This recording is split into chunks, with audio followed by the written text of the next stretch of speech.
दक्षिण सोलापूर तालुक्यातील बसवनगर आणि मंद्रुप येथे शुक्रवारी 6 मार्च रोजी दोन वेगवेगळ्या ठिकाणी एक तरुण आणि एका तरुणीने गळफास घेऊन आत्महत्या केली।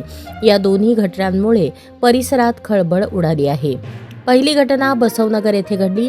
पल्लवी किसन पवार वय 19 राहणार बसवनगर तालुका दक्षिण सोलापूर हिने अज्ञात कारणावरून राहत्या घराच्या लोखंडी पाईपला काळ्या रंगाच्या साडीच्या साहाय्याने गळफास घेऊन आत्महत्या केली। मिळालेल्या माहितीनुसार पल्लवीचे वडील किसन लालसिंग पवार हे रिक्षा चालक असून शुक्रवारी सकाळी 8:30च्या सुमारास ते रिक्षा घेऊन बसवनगर येथील रिक्षा स्टॉपवर गेले होते। दरवाजा आतून बंद असल्याने संदेश पवार आणि रमेश नाईक यांनी दरवाजा तोडून आत पाहिले असता हा प्रकार लक्षात आला।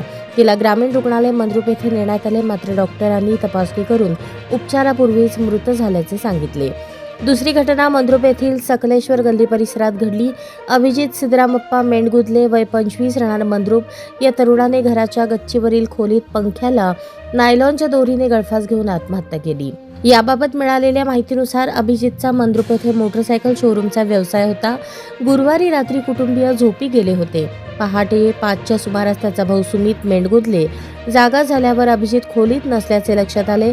शेजारच्या खोलीत पाहिले असता अभिजितने पंख्याला नायलॉनच्या दोरीने गळफास घेतलेल्या अवस्थेत आढळून आला। उपचारासाठी ग्रामीण रुग्णालयात नेले असता उपचारापूर्वीच त्याचा मृत्यू झाल्याचे डॉक्टरांनी घोषित केले। दोन्ही प्रकरणांची मंद्रुप पोलीस ठाण्यात नोंद झाली असून हवालदार शिंदे व सहाय्यक फौजदार बापू शिंदे, पोलीस नाईक सचिन मसलखांब पुढील तपास करत आहेत।